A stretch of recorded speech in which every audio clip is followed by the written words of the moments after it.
Premtobre Kasee na oshedo na security analyst owura Adom TV said the name keka kro ne de bambo nyumaku ahodo na ewo ho no emma entity a emu odene a ekwa animu kra sen ne de ode ama wo mo ewo nyuma won ye titu ewo skasem ho ebambo na asemi eba ya ejina de nra wia Ablekuma Fanmilk Robbery emma bomboni ba ko nei what one another mon said oni Adom Kasee edin komoyi.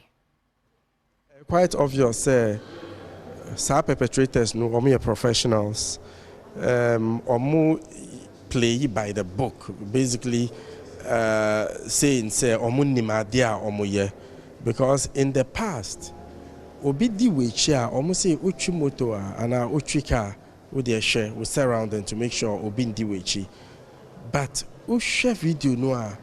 They were like 100, 200 meters away because bullion van no a drew filling station no.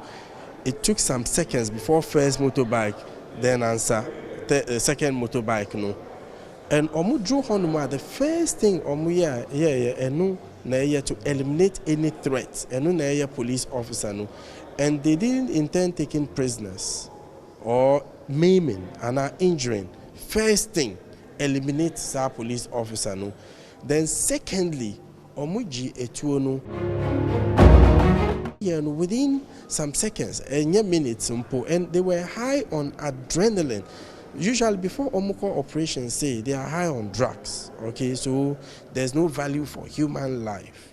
And so at their economy there a hard win, and I must say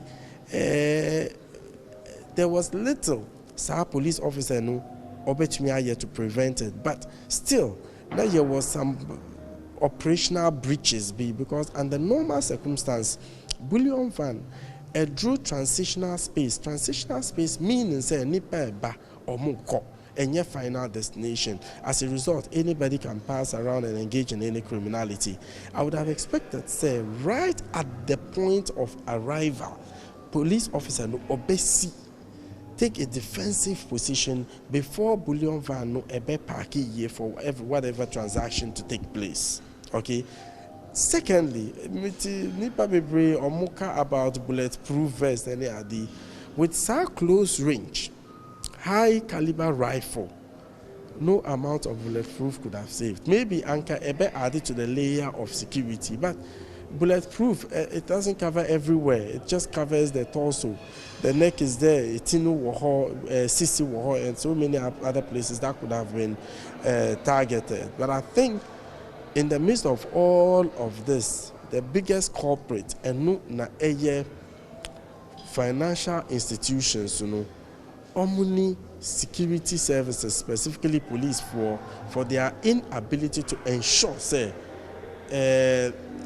armored bullion van is provided.